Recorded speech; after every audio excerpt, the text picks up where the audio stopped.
Happy new year मेरे सारे विद्यार्थियों। नव वर्ष की शुभकामनाएं।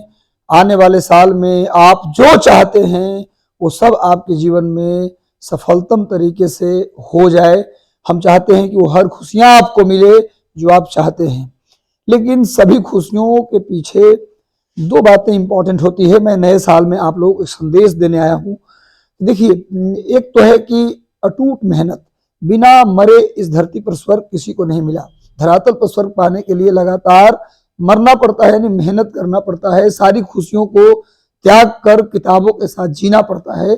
लेकिन उससे भी ज्यादा जरूरी है पिछले साल 2023 में जो आपने गलतियां की हैं, उन गलतियों को से सीख कर हमें उन गलतियों को न करते हुए हमें आगे बढ़ना, ये इंपॉर्टेंट है। गलतियों को नजरअंदाज करना या खत्म कर देना, छोड़ देना, ये जो है इंपॉर्टेंट बात है। गलती नहीं करना। जो गलतियां हमने 2023 में की, जहां समय हमने बर्बाद किया, जिस कारण से हमारा रिजल्ट नहीं हुआ, उन सभी कमियों को एक डायरी में नोट करेंगे और नोट करके उन पर काम करेंगे कैसे इनको दूर किया जाए। कई ऐसी कमियां होती हैं जो इंसानों से दूर नहीं होता, आदत में शामिल होती है, तो उनको दूर करने में टाइम लगता है। तो उसको आप लिखिए, तरीका ढूंढिए कैसे कम कर सकते हैं। और साथ में जीतोड़ मेहनत, और मेहनत सिर्फ करना नहीं है बल्कि स्मार्ट मेहनत। स्मार्ट मेहनत का मतलब होता है, स्मार्ट वर्क का मतलब होता है कि according to syllabus, according to exam pattern, जैसा प्रश्न पूछा जाता है बीपीएससी, यूपीएससी, जो भी परीक्षा आप देते हैं, उस प्रश्न पत्र को 10 ईयर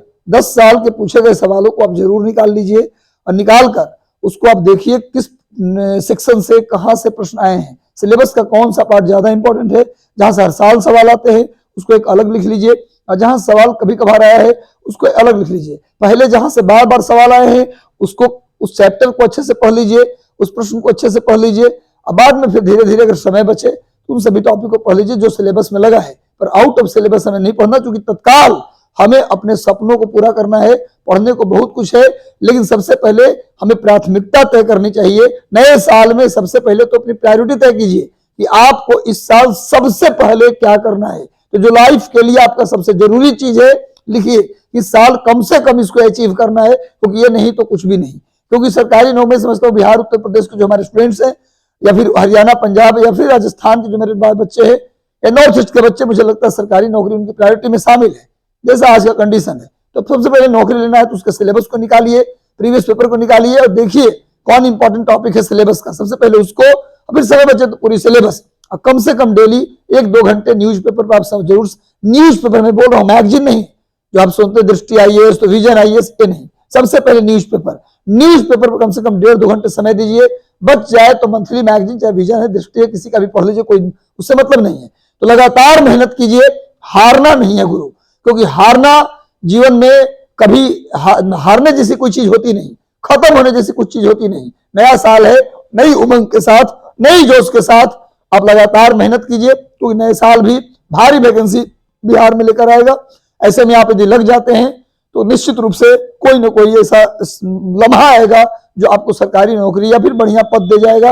और आपका नौकरी मिलना सिर्फ आपकी नौकरी नहीं होती, बल्कि आपके पूरे परिवार, माता पिता के लिए सबसे बड़ा विषय होता है। उनकी चिंताएं खत्म हो जाती है, उनका मान सम्मान आपके रिलेशन में, आपके जानने पहचानने में बढ़ जाता है, आपकी पूछ बढ़ जाती है। इसलिए प्लीज सारी चीजों को दूर करके आप पढ़ने बैठिए। सोशल मीडिया अगर आप ज्यादा चलाते हैं, आपके हाथ में, मन में कंट्रोल नहीं है, तो प्लीज उसे डिलीट कर दीजिए।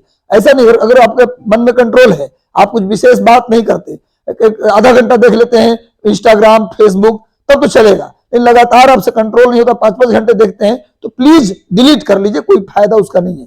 तो हारना नहीं है गुरु, बिल्कुल नहीं हारना है, जिद करना है, जिद सबसे बड़ी। अब हमसे लोग पूछते हैं सर 8 घंटे क्लास आप लेते हैं कैसे, 9 घंटे कैसे लेते हैं? वो जिद है, कोई एनर्जी नहीं है, ना मेरे अंदर कोई ताकत है, वो जिद है, प्रण है कि अब 8 बजे चढ़े हैं पोडियम पर, 9 बजे तो सुबह का सूर्योदय अगर नहीं होगा हम पोडियम से नहीं उतरेंगे। जिद, एड़ी में दर्द होता रहता है, कलेजे में दर्द होता रहता है। सामने अजय जी बैठे रहते हैं, वो कहते हैं अजय जी की सर अब रहने दीजिए ना, गला ज्यादा बैठ गया है। और नहीं, जब तक सूर्योदय नहीं होगा, गला पूरा चौक हो जाए, हम नहीं उतरेंगे। तो जिद होती है, कितना चैप्टर मैंने होमवर्क लिया है तो कंप्लीट करना है, क्योंकि अगले साल हमें बेरोजगारी में 1 जनवरी नहीं मनाना। इसी साल हमें किसी कीमत पर नौकरी चाहिए, चाहे उसके जितना पढ़ना पड़े, जितना मरना पड़े, हम मरेंगे, पढ़ेंगे, मुस्कुराएंगे, रात दिन जगेंगे, दिन पढ़ेंगे। एक लाइन है आपके लिए, बादलों के दरमियान कुछ ऐसी साजिश हुई।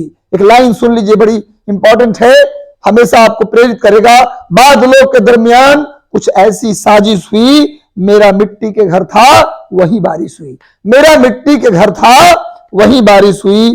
फलक को आदत थी जहां बिजलियां गिराने की, फलक को आदत थी जहां बिजलियां गिराने की, मुझे भी आदत थी वहीं आसियां बनाने की। लगातार मिट्टी के घर बनाएंगे, देखते हैं बिजली को कब तक कड़कती है, देखते हैं फलक को, आसमान को, जमीन को कब तक छूती है, हम घर वही बनाएंगे। ये जिद होती है, तो जिद कीजिए। As a teacher, as a मित्र, एज ए भाई, मैं आपका हमेशा सहयोग दिया हूं। नए साल में भी आप वादा करता हूं कि जो भी मुझे अपनी नौकरी से छुट्टी मिलेगा, हम अपने घर पे नहीं बिताएंगे, हम आपके साथ बिताएंगे, आपको पढ़ाएंगे और आपके साथ जुड़े रहेंगे। मेरे प्यारे विद्यार्थियों, फिर से नव वर्ष की ढेर सारी मंगल कामनाएं आप सभी के जीवन में। भगवान कृष्ण, शिव जी, माता रानी बहुत सारी कृपा करें, जो आप चाहें वो सब आपको मिल जाए, ये हमारी शुभकामना है। Thank you so much. लगातार मेरे साथ प्यार और सम्मान बनाए रखिए। हम आपके थे, आप हमारे थे, हम स्वीकार कर लिए। चलिए, थैंक यू सो मच मेरे विद्यार्थियों, थैंक यू।